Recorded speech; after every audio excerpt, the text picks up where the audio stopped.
Anda bersama Brother Fai di channel Malam Mistik, sebuah rancangan audio dan video cerita seram dan mistik. Semoga anda semua terhibur.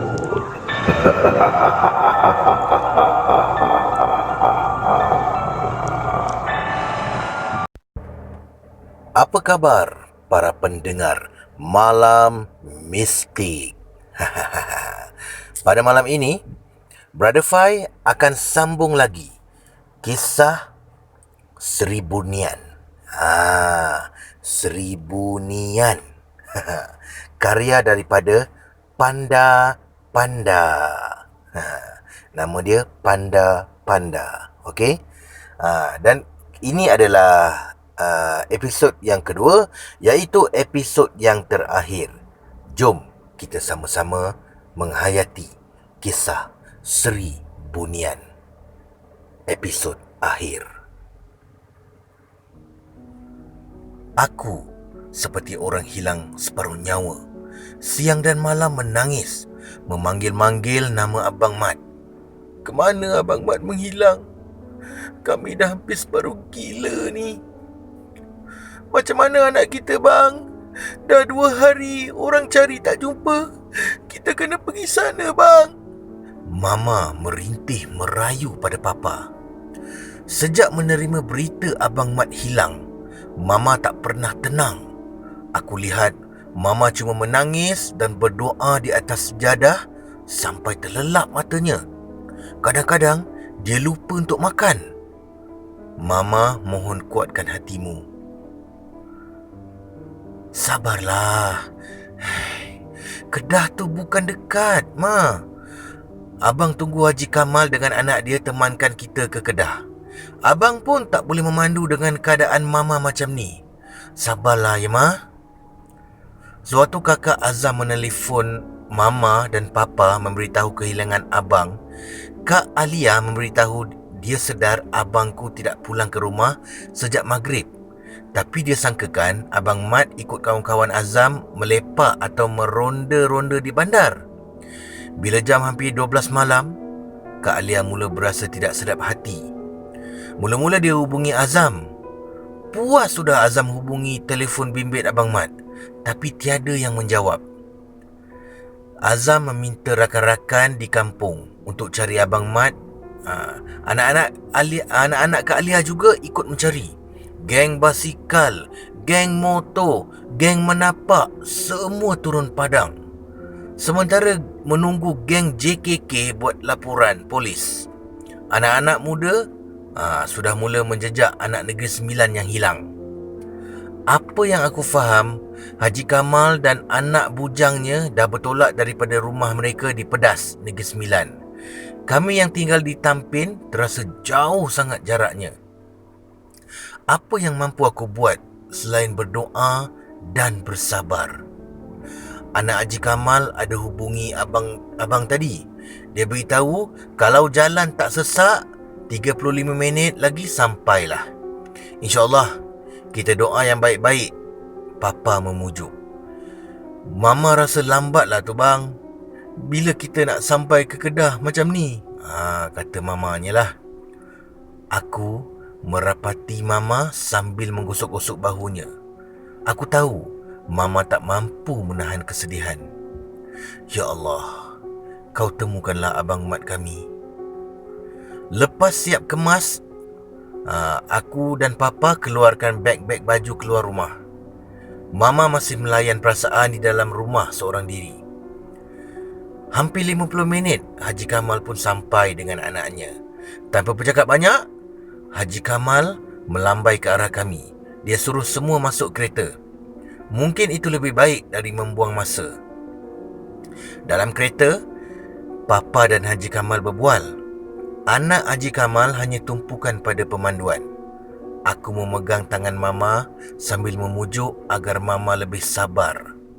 Mama dan Papa aku sudah tak keruan. Kami hanya nampak wajah Abang Mat saja. Macam manalah keadaan dia sekarang? Perjalanan yang jauh ni, aku rasakan seperti tiada penghujungnya. Aku bayangkan wajah Abang Mat. Apa yang berlaku pada dirinya sampai dia tidak ditemui oleh orang kampung. Sudah masuk hari ketiga, pihak polis telah mengeluarkan arahan dan pasukan untuk mencari Abang Mat. Dan ini adalah kisah keadaan Mat. Aku tak tahu berapa lama aku terpejam tak sedarkan diri. Bila aku buka mata, yang aku nampak keadaan sekelilingnya diterangi cahaya lilin. Ada seorang makcik yang sedang duduk di hujung katil. Makcik tu tunduk sambil mengacau sesuatu di dalam cawan tembaga. Aku tak mampu menggerakkan tubuh ni, melainkan sepasang mata ni liar memandang sekeliling. Kepala berat bagaikan nak pecah. Aku cuba menggerakkan kaki dan tangan, tapi kaku. Aku cuba mengeluarkan bunyi berdehem supaya makcik tu tahu yang aku sudah sedar. Telinga masih berdengung. Ya Allah, asapnya. Rehatlah. Sebentar lagi, Seri Delima pulang bersama suamiku.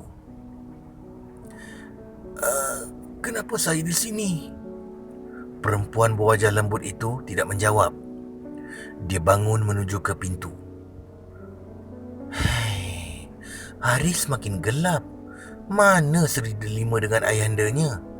Sudah terlalu lama kampung ini tidak menerima orang luar. Kamu ni degil. Degil? Aku degil? Apa yang makcik nak sampaikan? Terdengar derapan kaki menaiki tangga kayu di luar rumah. Suara lelaki melepaskan batuk. Perempuan itu cepat-cepat membuka pintu seluas-luasnya. Tempat aku baring ni betul-betul menghadap pintu. Jadi, aku nampak siapa di luar sana walaupun pandangan sedikit kabur. Seorang lelaki berbadan tegap dan beruban penuh kepala dan janggutnya memasuki rumah. Ada tubuh kecil comel di belakang lelaki tua berbadan tegap itu. Ya, gadis yang kujumpa sebelum aku jatuh tak sedarkan diri. Sudah diberikan air penawar? Lelaki tua itu memandang wajah makcik tadi. Makcik itu menggelengkan kepala.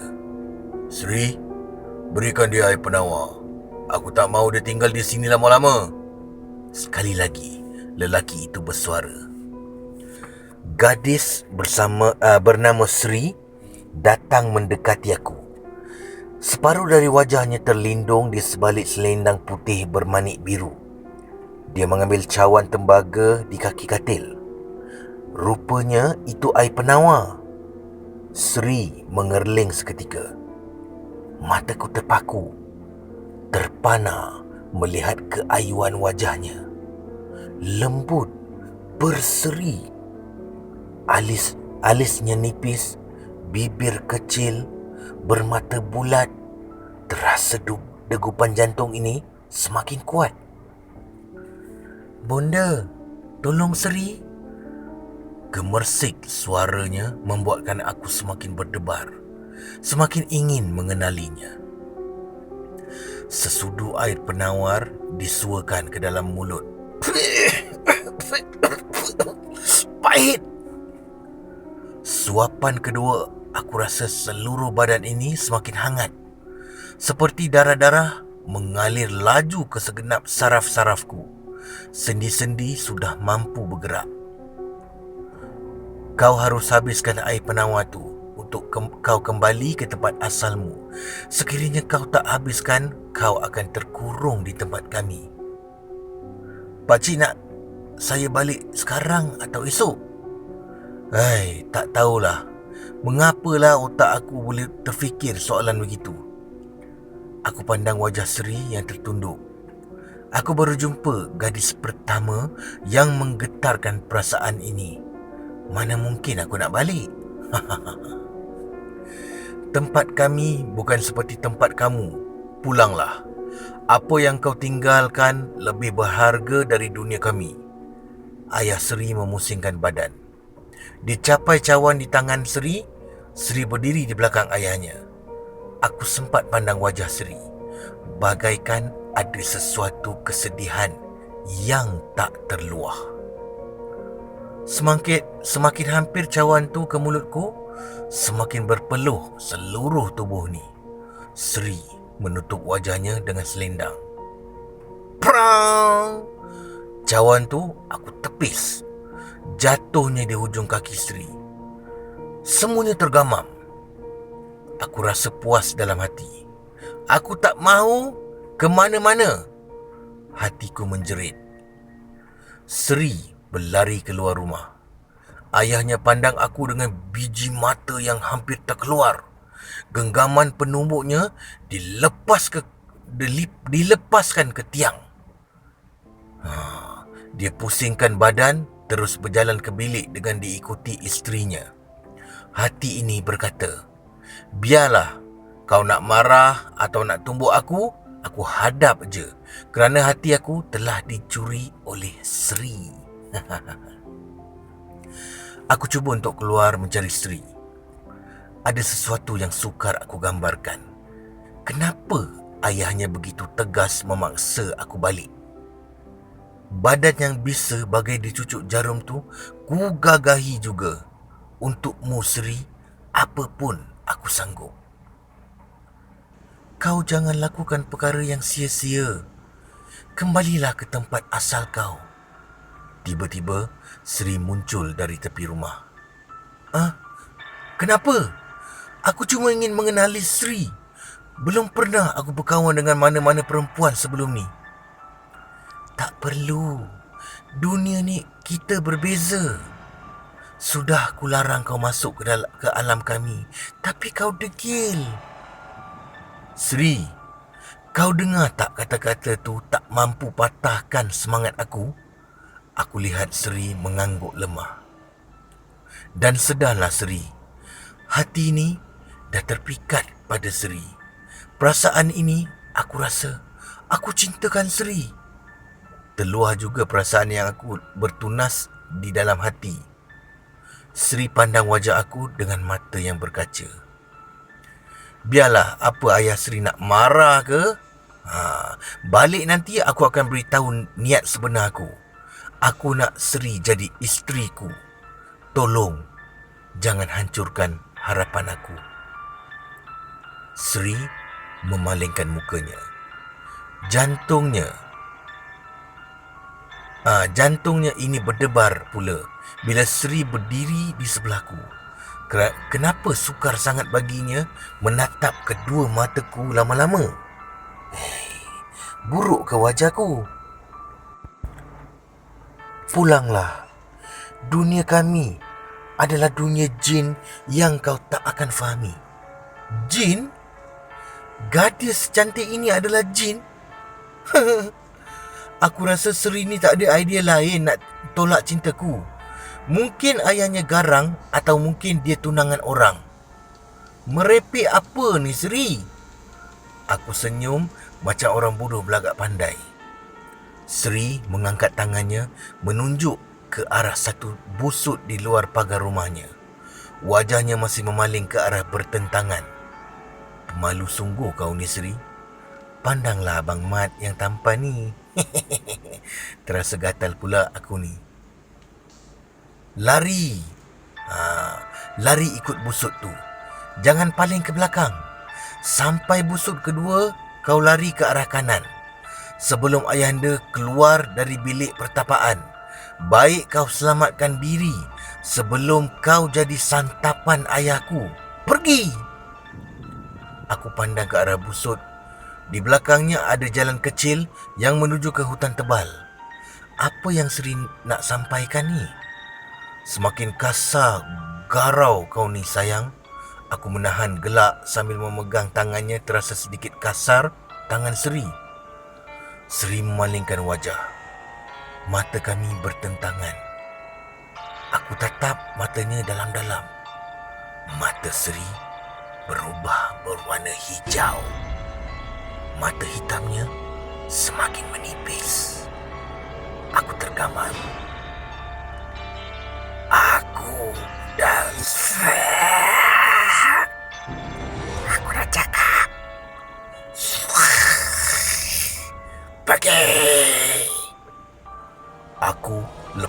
tangannya sedikit miang tadi. Hampir nak pitam aku. Ya, aku pergi. Kau tak suruh pun aku pergi. Dengan pecutan sepantas kilat, aku berlari ke arah busuk. Aku tak akan paling ke belakang. Tak mungkin. Seluruh tubuh aku bergetar. Tapi naluri hati ni kuat menyuruh aku lari. Lari sekuat hati yang aku mampu. Seri yang aku lihat tadi bukanlah gadis cantik seperti yang aku lihat pertama kali. Masa dia menjerit kali terakhir, lidahnya bercabang seperti ular keluar dari bibirnya. Mungkin otakku tertinggal di sana atau aku mengalami kejutan yang tak pernah terjadi dalam hidup aku. Aku cuma tahu lari dan lari, mencari busut kedua. Ya, aku jumpa. Apa lagi? Mana otak aku? Aku ketuk 3 kali kepalaku. Bergegar tapi betapa cerdas pemikiran ini. Sudah mampu berfikir. Aku nampak bayang wajah Mama, Papa dan Mia. Jin ular rupanya Seri Delima yang berjaya mengetuk pintu hati aku ni. Aku sambung berlari. Selepas penat berlari, mengikut arah yang Seri tunjuk, terjelepuk jatuh di tepi pohon tua. Aduh! Aku tak sempat nak fikir pokok apa tu, walaupun otakku sudah mula berfungsi dengan baik. Penat sangat berlari meninggalkan Seri. Ya, Seri yang aku lihat tadi. As-salatu khairum minan naum. As-salatu khairum minan naum. Aku tergamam, mencari dari mana datangnya azan subuh di dalam hutan tebal begini. Aku berpusing-pusing mencari suara tu. Apa harus aku buat? Aku hanya berserah pada Allah yang Maha Esa. Aku angkat takbir. Ku pejamkan mata. Melintas lagi wajah Mama. Selepas tu, aku tak tahu apa yang berlaku. Hampir 3 bulan, Abang Mat mendiamkan diri. Syukurlah, kami bersama pasukan penyelamat jumpa Abang Mat tertiarap di atas batu di tengah sungai. Usaha Ustaz Kamal tidak sia-sia.